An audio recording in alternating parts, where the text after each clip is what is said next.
Good morning students. RY study 93 के YouTube channel पर आप सभी का हार्दिक स्वागत है। मैं हूं राजेश यादव। हम सॉल्यूशन से यानी बिलियन चैप्टर से एक टॉपिक लिए हैं, परासरण, और परासरण के बारे में आप लोगों को बता रहे हैं। परासरण क्या होता है, ध्यान दीजिएगा।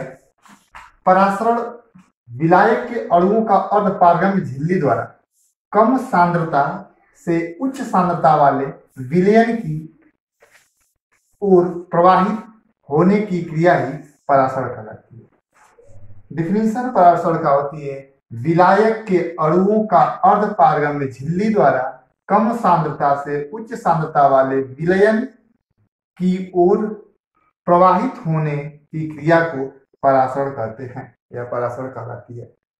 बच्चों ध्यान देना, यह शब्द है परासरण और अर्धपारगम्य झिल्ली। अर्धपारगम्य झिल्ली क्या होती है, पहले तो ये जानें कि अर्धपारगम्य झिल्ली बनती कैसे है। अर्धपारगम्य झिल्ली का सूत्र होता है कॉपर साइनाइड, कॉपर फेरोसाइनाइड, और कॉपर फेरोसाइनाइड का सूत्र होता है Cu2FeCN6।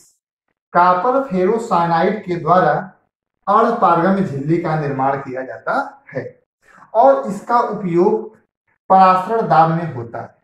जैसा आप देखेंगे कि यह एक फिगर बना हुआ है, इस फिगर के माध्यम से आपको बताया जा रहा है। इस फिगर में ये छोटे छोटे जो कण दिख रहे हैं आपको डेली, ये क्या है? विलायक के अणु। क्या है? विलायक के अणु या विलायक के कण, ठीक है। और इधर जो दिख रहा है ये क्या है? विलयन का कण।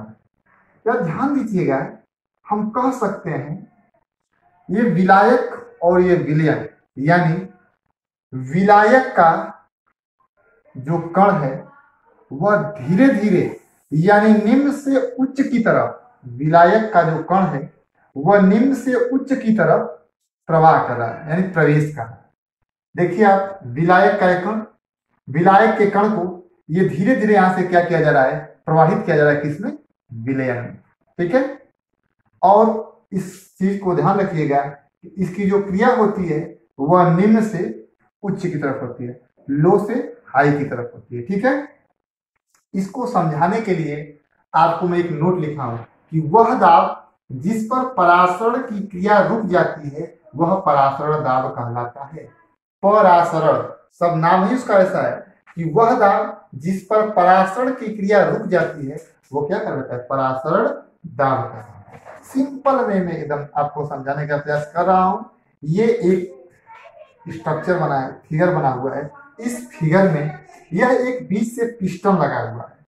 पिस्टन का कार्य मैं बताऊंगा आपको क्या होता है। और यह एक जार है। इस जार में ये विलायक, मतलब जो इस पिस्टन के अंदर ये सब चीजें हैं ये सारी क्या है? विलायक है। और जो साइड में ये सब जो है वो क्या है? विलयन है।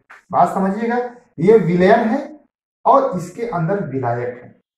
हमने कहा कि वह दाब जिस पर परासरण दाब की क्रिया रुक जाती है, यानी ये पिस्टन कार्य करना शुरू करता है तो जो इसके अंदर विलयन का सॉल्यूशन होता है और विलायक पिस्टन के अंदर होता है, वो जो पंप करता है तो यह ऊपर जाता है और ऊपर न जाकर के इस स्पेस या इस जगह पे क्या होता है? रुक जाता है। और रुकने की यह क्रिया ही क्या कहलाती है?